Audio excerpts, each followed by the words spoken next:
we'll back up and talk about what's going on with Gideon and briefly, kind of rehash what we talked about last week. Gideon was afraid, and he was kind of hiding out. He was somewhat on the run. His people and his community, his nation had been surrounded by hostile forces, thousands of them, an army of hundreds of thousands surrounded them and had driven them up into hiding places. And we find Gideon was intimidated and afraid. We find that he viewed himself as inadequate, and God confronted him and challenged him and sent him on a mission. And Gideon was even reluctant to step out on faith. But finally, after Gideon made sure that it was the Lord and made sure that this is what the Lord wanted him to do, he was overcome with boldness. And he stepped out on faith and he went on God's mission. And I didn't have time to preach this in the depth that I wanted to last week. And so I'm going to bring you some points to you this morning to hopefully encourage you and challenge you. See, Gideon, he had to confront the people of his own family. His first battle that he had to fight, his first struggle that he had to face was not against a foreign intruder, but against his own family, in his own home, in his own household. In chapter 6, verses 25 through 32, we read this. And it came to pass that the same night that the Lord said unto him, Take thy father's young bullock, even the second bullock of 7 years old, and throw down the altar of Baal that thy father had, and cut down the grove that is by it. Gideon's dad, his very father, his family, they were worshiping idols. They had completely turned away from worshiping God. The very thing that God warned them and exhorted them and begged them and promised them not to do was the very thing that they did.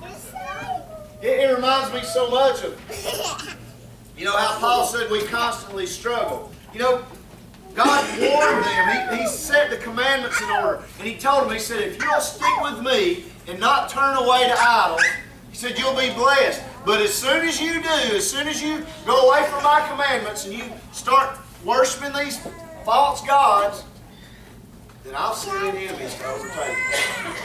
See, they had made their own bed, in a sense, and now they're having to lay in it, having to wallow in it, having to suffer because they turned against God. And Gideon was going to have to be the vessel, be the weapon in God's hand that was going to fight this fight. And it was against idolatry in his own family, in his own community. And I think there's a constant danger, in my estimation, in our world from the slow, subtle attack of Satan to turn us away from God toward idols. And I heard a preacher this morning. I'm not even sure. He's the president of Moody Bible College. He was on this morning early, and I heard him speaking, and he was talking about the ridiculous nature of idol worship. The Bible says that to make an idol, they'd carve something out of wood, and somebody would take some gold and plate over it, and another man would make a base for it to stand on, and they'd set it up in a man's house. And he said this, I thought, how awesome that this is where I'm going this morning. This is what I get to hear on the radio. God takes care of us, amen. He said, can you see a man who worships an idol, and he walks through his house, and accidentally he bumps into it, knocks it over, and he goes, oh no, I've knocked God over.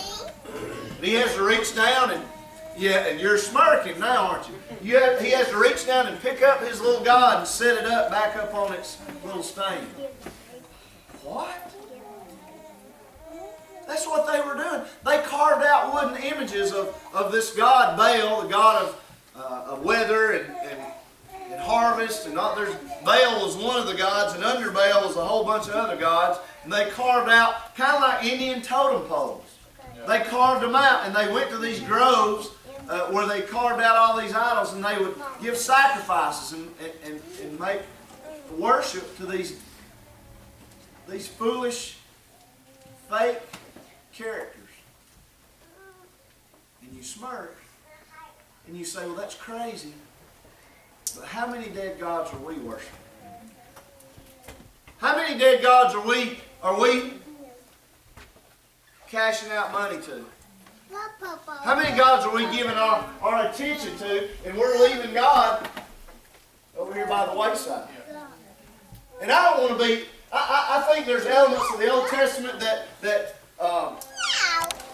Christ fulfilled and took care of. He took care of it all. But there's some of it we need to heed. I think folks have brought themselves into certain situations because they turn their back on God.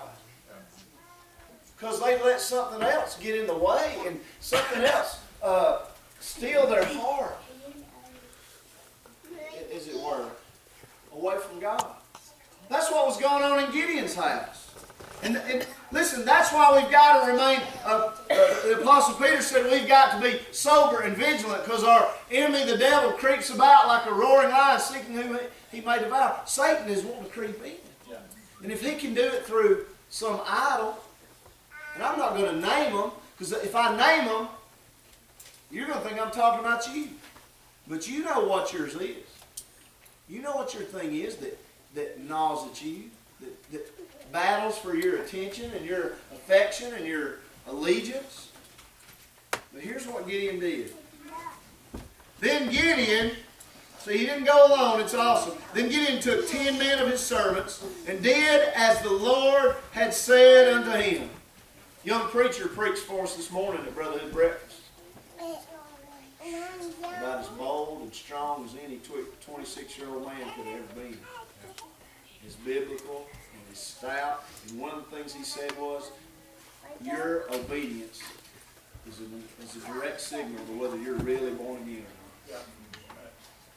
Gideon went and he did as the Lord had said unto him. Hey, let me tell you what. That's how Gideon wound up in Hebrews chapter 11 over there in the New Testament. He did as the Lord told him to do. Are you doing as the Lord told you to do? I'm just asking. I'm not asking. God's asking. Can you look at your spouse? Can you look at your children? Could you tell me this morning, hey, I'm doing as God would have me do? You know what, if you're not? You know what the front of this church ought to be just filled up. Are you doing as the Lord has called you to do? Are you doing what the Lord said to do? And so it was because he feared his father's household in the men of the city that he could not do it by day, that he did it by night. Hey, that's fine. He got her done. Amen? Yeah. And when the men of the city rose early in the morning, behold, the altar of Baal was cast down, and the grove was cut down that was by it, and the second bullock was offered upon the altar that was built. And they said one to another, who has done this thing? Now listen, your obedience to God is going to bring heat down on your head, okay? Let me assure you of that. Paul said, all those who will live godly in Christ Jesus shall suffer persecution. It's going to happen. And I wonder sometimes to myself, if I'm not taking heat for what I'm doing for the Lord, am I doing right? Am I maybe misguided? Am I maybe slack? When he did what the Lord wanted him to do, it got the attention of the people around him. And when they inquired and asked, they said, Gideon, the son of Joash, has done this thing. And the men of the city said unto Joash, bring out thy son that he may die, because he hath cast down the altar of Baal, and because he has cut down the grove that was by it. I watched a video late last night. Brother Greg Johnson, he's a missionary in Central Asia, in Kazakhstan. Some of y'all may have seen it. I'll share it with you. You remind me, and I'll email it or I'll tag you on Facebook in it. A lady named Miriam that he's met in this I can't remember the name of the place in the valley where they've been praying for. There's hundreds and thousands of folks who've never been exposed to Jesus, never even heard about Jesus. They're mostly Muslim, or they're nothing, religiously, spiritually speaking. This lady named Miriam, she said they had moved from where they were to a place, and they had met some missionaries, and they had found out about Christ, and they had received Christ, and they had been studying the Bible, and they were just open about it. And they had asked all the people around to come in, and everybody they could, they told about Jesus. Well, finally, some Muslims who were hostile came to one of their meetings. And I'll make the story short. They beat her husband to death. They beat her almost to death. She said as her husband died, as her husband breathed his last breath, he said, "Keep the faith. Be encouraged, and I'll see you on the other side." And so now she's leading a Bible study, and she said they've been fasting and praying that somebody would come that could help them and teach them the Bible more. And now Brother Greg and his company of missionaries, they have come and they've come in contact with these people. Let me tell you, that man and that woman, they paid a great price to stand up for the Lord. And y'all pray for Brother Greg. You know, that group, they're over there right now today, they're in Kazakhstan. And their lives are at risk. When you take a stand for the Lord, people want to kill you. Yeah. Satan wants you dead because he knows there is power in the name of Jesus Christ. And he knows that anyone that gives himself over completely to Jesus Christ, that he can't steal away. He hates that. They said, "Hey, bring Gideon out here that we might put him to death." This is in his own house. This is on Gideon's block, in his neighborhood, down his street. They said, "Joash, go get your son. Bring that boy out here. We're going to kill him." The men of that city said to Joash, "Bring out thy son that he may die, because he has cast down the altar of Baal, and because he hath cut down the grove that was by it." And Joash here brings out words of wisdom. Listen. "And Joash said unto all that stood against him, Will you plead for Baal?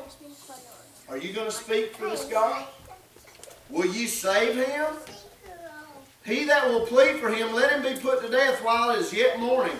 If he be a God, let him plead for himself, because one hath cast down his altar." Wow.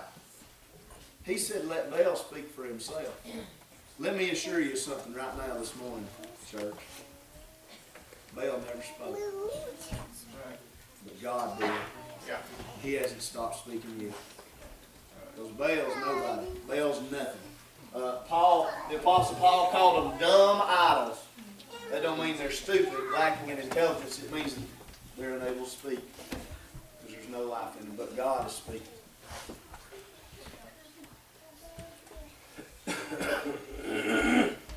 He's speaking to us right now, even today. And he's telling us this through the words, through the story of Gideon, that to take a stand will make a difference. If you want to see a difference in your house, in your home, take a stand. Hey, sit down, and when you have supper, open the Word.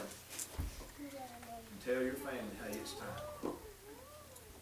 Hey, when it's time to pray, say, okay, family, hey, it's time to pray.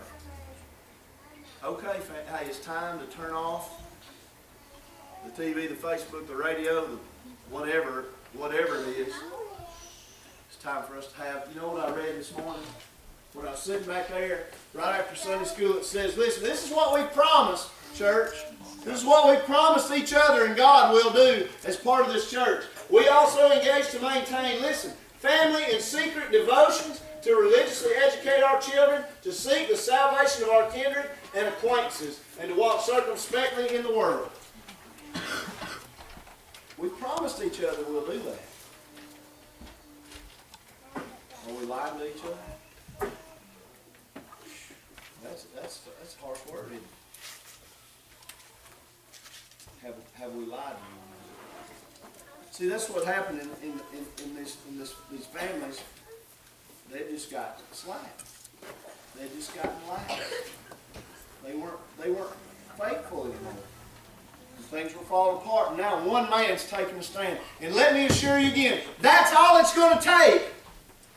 It's for you, just one, to take a stand.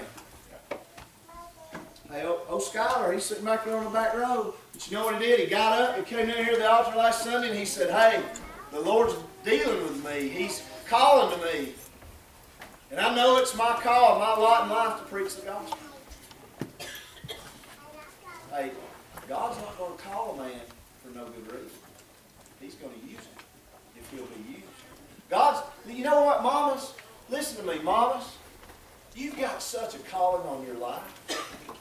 And I know you get tired. And a lot of you mamas work, a job outside of home, and you work and you come home and you still cook and you still take care of families and you still wipe noses and you still do laundry and you know what? You've got such a ministry to reach your children, to stand up and to be significant to them. Take a stand. I preached to the dads last week. I'm going to talk to you moms this week. Hey, you one person can make a difference. And here's what happened. Once he faced everything at home, they got that in order, he had to face an army of darkness waiting outside for him. Hey, the fight doesn't end while you're here, church. We'll get home one of these days and the fight will be over. But we're soldiers and servants while we're here. Let me see if I can find my place. Chapter 7, verse 12. I'm gonna jump pretty far ahead. Is it warm? I'm warm. Are y'all warm? Yeah. I'm sorry. Randy handled that for me. We can't get it right. We're either burning up or freezing to death. I don't know what to do. We're gonna move right over there. That's what we're gonna do. That thing's set up, man. Chapter 7, verse 12. Listen to this. Let me see if I can keep this all straight here. And the Midianites and the Amalekites and all the children of the east lay along in the valley like grasshoppers for multitude. And their camels were without number as the sand by the sea for multitude. It was an army. He had to fight in his own home, on his own street, on his own block. And then he had to fight an army of darkness. An army of hundreds of thousands, maybe a million. I don't know. It said they were swarmed in like grasshoppers, and they had grasshoppers that would just come in and decimate crops and foliage and everything, just like a swarm of like smoke coming over the land. So when they said that, it really meant something. They had to fight at home. They had to fight an army of darkness. Do you know, child of God? I may have said this last week. Do you know you're a minority? You college kids, you're facing that very strongly right now. I say kids, y'all forgive me. You college, young adults, you know you're a minority, don't you? If you're really following Christ, if you're really being who the Lord's called you to be, you realize that. Hey, maybe even younger, you elementary school and junior high guys, hey, you realize it too if you're for real, if you're following the Lord. We're a small minority like Gideon. Hey, we're outnumbered. And there's a lot of groups that say they're Christian, but we can see it. We can see their fruit, like our man said this morning. Those that are truly following Him, that are willing to be like Gideon and do what the Lord says. You know what's true? What's so awesome about those that will be like Gideon, those that will follow Christ, even when you're the minority? The followers of Christ are found doing some very unusual things on it. We're in the world, but we're not of it. We're not supposed to be like the world. There's supposed to be a peculiarity about us, a difference. Let me ask you that too. Is there a difference in you and the next 10 people that don't know Jesus? If there's not, we need to check up. Gideon had a fight to fight. Church, he was outnumbered. Hey, and I'm going to say it again. I love everybody down at Mountaintop Flea Market. That's getting recorded, so it's going out on the internet, okay? I love everybody down at Mountaintop Flea Market. But there's 97 or so people in here, and there's 970 down there. I'm not against them. We're about to start going out there with them. We're about to start sending again out to the flea market. But we're a minority. We're highly outnumbered.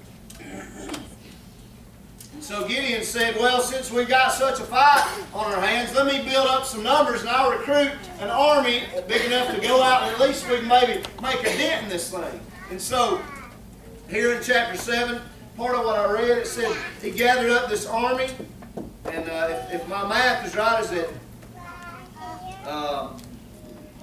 22,000, there remain 10,000, that's 32,000, right? And the Lord said unto Gideon, the people are too many. Bring them down unto the water, and I will try them for thee there. And it shall be that whom I say unto thee, this shall go with thee, the same shall go with thee. And whomsoever I say unto thee, this shall not go with thee, the same shall not go.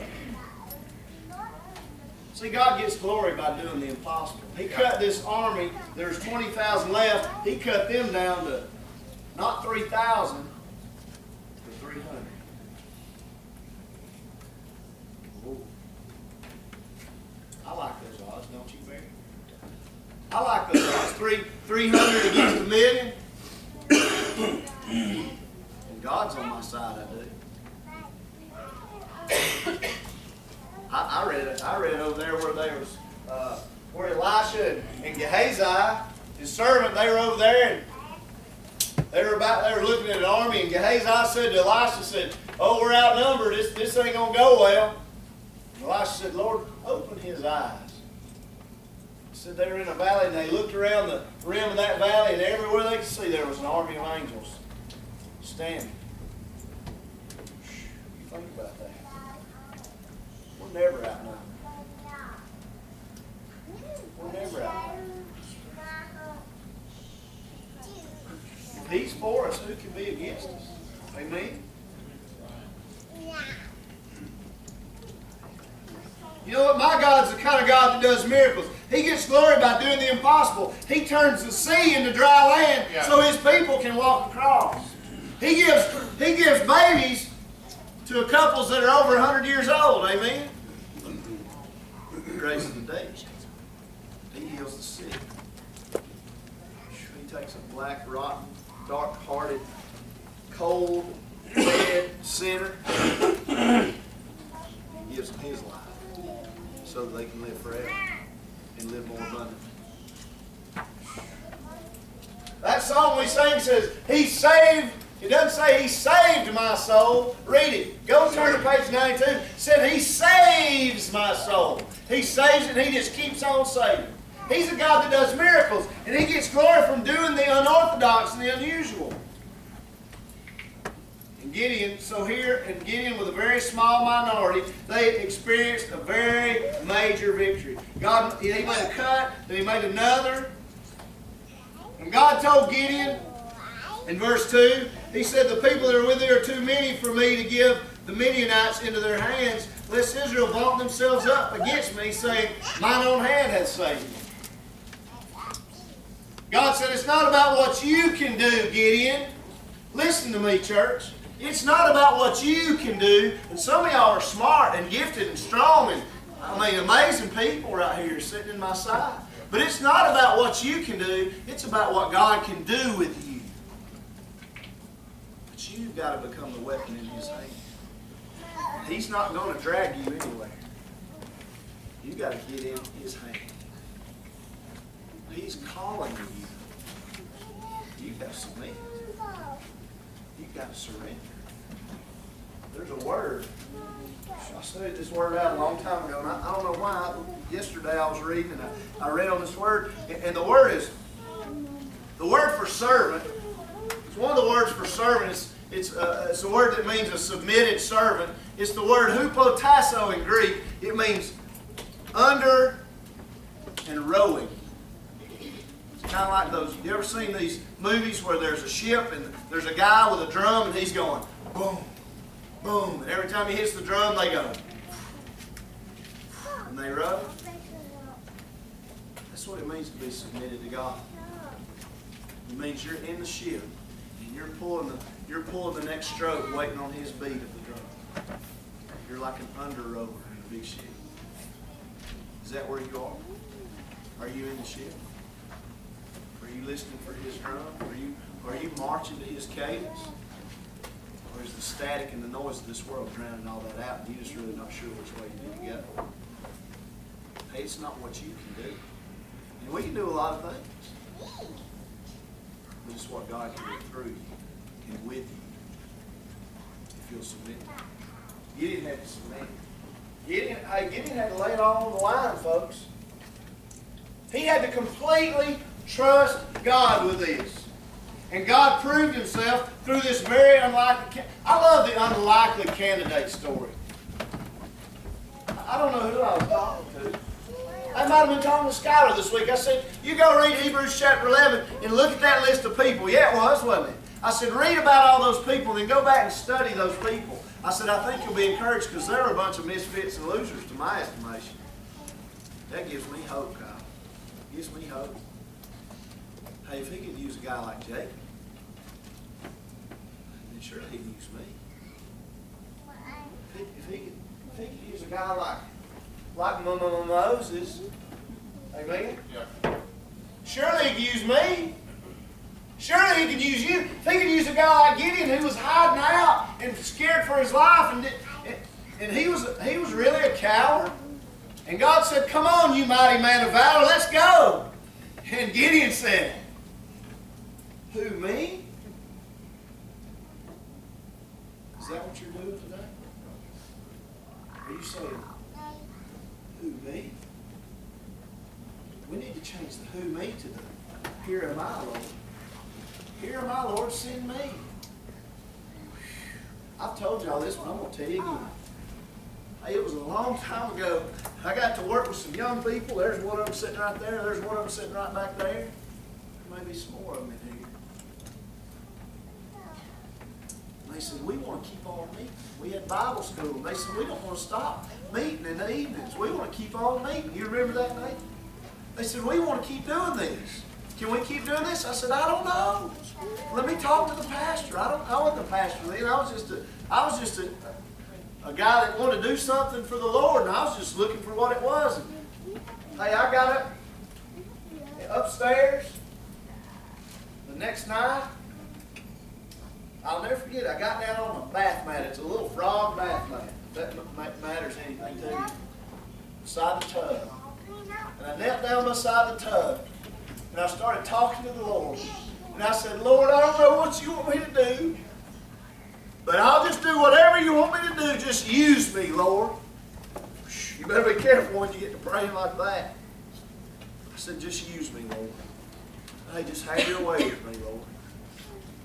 I dare you to pray. I dare you all to start praying like that. Amen. I dare you to. Crazy stuff starts happening when you pray that way.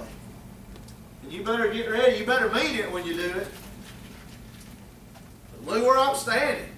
I didn't see that come. I didn't see that. I just wanted to help some young people because I knew when I was younger I needed somebody to help me. And I had a lot of people. I did. God bless me. But I just said, Lord, just use me in whatever way you want to. Just let me make a difference. Would you be willing to pray that this morning? Because He can use you. It's not what you can do, it's what He can do through you, with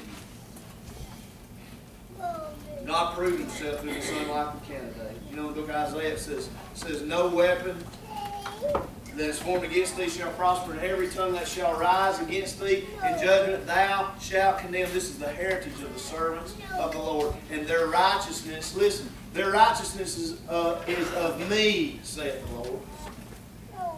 It's not what you got. It's what He's got, that He wants to give you. God proved himself. Listen, they went out, and Satan knows, listen, Satan is fighting against us every way, but he knows one thing already, that he's lost. He knows already that he cannot win. And Gideon went out, and they scouted out the armies, and they heard some men speaking, and this one man had had a dream, and this other man they were talking about, and they said, hey, there's no hope for us. He said, Gideon's going to come. He's going to bring the power of God. It's a hopeless case. Isn't that something? Satan's powerful. He's not equal to God. He's a created being. God can snuff him out at any moment. But God's getting glory. That's why he's waiting. Hey, why does Satan have free reign? It's so God can get glory. Yeah. So, hey, why does Satan have free reign for as long as he has? You know what? So you can have a little bit longer to decide what you're going to do with Jesus. I never thought about it really that way, but that's what's happening. Am I all over the road here? Are y'all with me? Are y'all okay? I know Pastor Neil say, are y'all okay? Y'all okay? Maybe I need to start checking on it. Listen, so Gideon and his army of 300 go out against them. Let's just say 1 million, okay? And they faithfully trust the Lord, and they move, again, according to God's plan and not their own plan. And let me see here, chapter 7, verse 16. And then here's what Gideon did. He divided the 300 men into 3 companies, and he put a trumpet in every man's hand, okay? And he put an empty pitcher in the man's hand with a torch, with a lamp, here it says. I've lost my place, hold on. And lamps within the pitchers. And he said unto them, look on me, and do likewise. And behold, when I come to the outside of the camp, it shall be that as I do, so shall you do. Now let me pause right there 1 second. Here's Gideon. He's leading. Somebody's got to lead. Yeah. Somebody's got to step up and take that leadership role. Somebody's got to. And he said, okay, it's kind of like what Paul wrote to several of those churches. Hey, just do what you see me do. How many of us can say that? How many of us can say to the folks that look up to us, or the folks that are around us, hey, just do what you see me do and you'll be okay? That's tough. Gideon said, okay, I got my trumpet and I've got my clay pot with my lantern in it, my lamp in it. He said, just do what you see me do. And he said, when I give the signal, you break that clay pot and you sound that trumpet and you shout, the sword of the Lord and Gideon. It's pretty awesome, isn't it? Because I've got this feeling that a trumpet represented more than just one man, right? Represented a whole company of troops. So every time, probably, it says trumpet, it's probably a shofar. Yeah. So when the trumpet sounded and the light came on, Randy,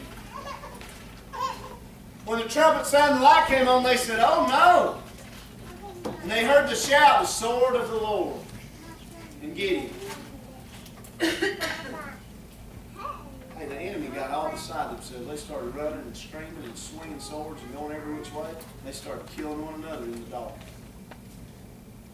Satan's a defeated foe. Listen, this is what we're trying to be shown right here. Satan is a defeated foe. But you know what? We've got to be broken.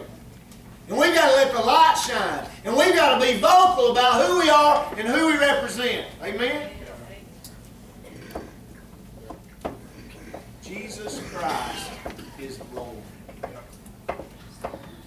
You're going to proclaim that right now as a servant and a child of God, or you're going to proclaim it one day as an enemy condemned to hell for eternity. I know what I'm choosing. Jesus Christ is Lord. When you say Jesus Christ is Lord, every demon in hell gets to knocking knees.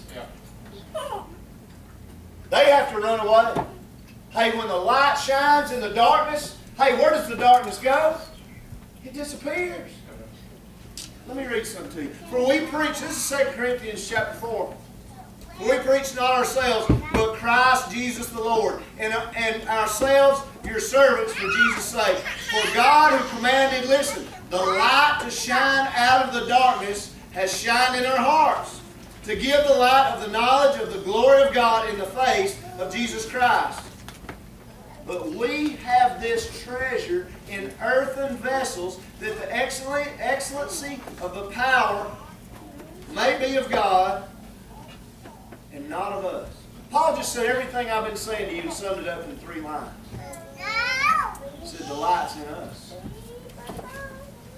And the light is shining in us that there might be victory in our lives to overcome the darkness, right? Is that what he said? That the power of God, the power may be of God, and it's hidden in earthen vessels. We got to break that earthen vessel. We've got to be broken if we're going to let the light shine out. We've got to open our mouths and speak. The sin of silence, folks, is the worst sin the church has ever committed. Just about not speaking for Jesus when the moment arises. And the moment has come, church. It's time that we take a stand. We live for Him. We let the light shine. And we speak. We speak about Him. Nobody can stand against that. They can try, but they can't win. Not when God's on our side. Not when God's in the equation. This unlikely candidate and these 300 men.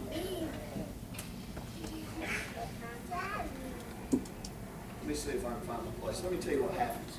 If this could ever happen, if we could ever get to this place where we're completely sold out and we're completely broken and we truly let the light shine and we become vocal and evident and obvious about who we are, then revival will break out. Amen? Do we need revival in this land again? The word revival is not in the Bible, okay? But it's a real thing. We need a move of God. That's what we need. We need a move of God again in our nation. We need to turn from these dead idols and turn back to the living God. Verse 23 and 24. And the men of Israel gathered themselves together out of Naphtali and out of Asher and out of all Manasseh and pursued after the Midianites. Let me back up. Let's go to 22. And the 300 blew the trumpets. Then the Lord set every man's sword against his fellow, even throughout all the host. And the host fled. The enemy fled to Beth-Shittai and Zareth and the border of Abel-Meholah unto Tabbath. All that bad pronunciation is totally free. And the men of Israel gathered themselves together out of Naphtali and out of Asher and out of all Manasseh and pursued after the Midianites. And Gideon sent messengers throughout all Mount Ephraim, saying, Come down against the Midianites and take before them the waters unto Beth-Abra and Jordan. And then all the men of Ephraim gathered themselves together and took the waters unto Beth-Abra and to Jordan. Listen, once one guy took a stand. Right? Gideon brought 10 guys with him. Then he assembled an army of 32,000. They cut down 300. When they started experiencing victory, then the revival broke out. Everybody got it.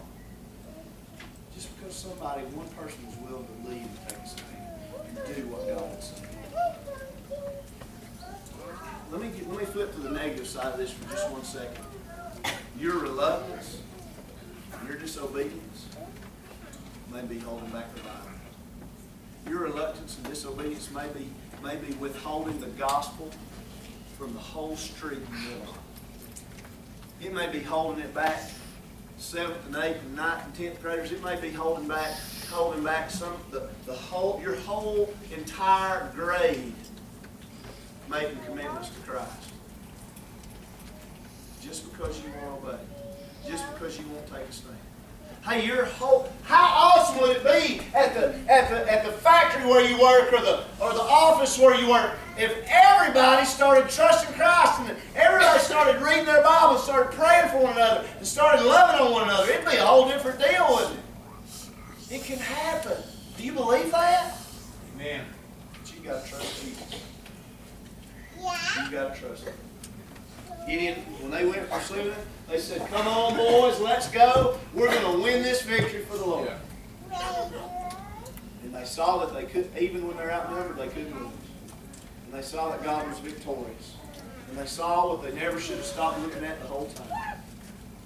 Everything changed. So let me ask you again. Are you satisfied with the state of your spiritual walk with Christ? satisfied with the spiritual state of your family and your household? Or do you want more? Are you satisfied with the spiritual state of your community, your school, your workplace, the circle of friends that you're connected to? Or do you want more?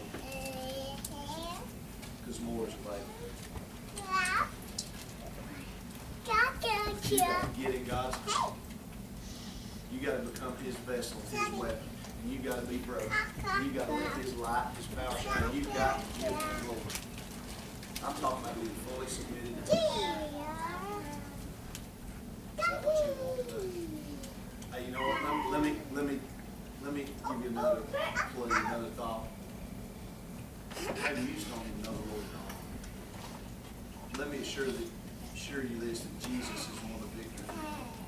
He's paid the price for your sins. If you just trust Him today, there's no end to the peace that you can have. There's no end to the victory that you can have by trusting Christ. And I don't know why anybody wants to.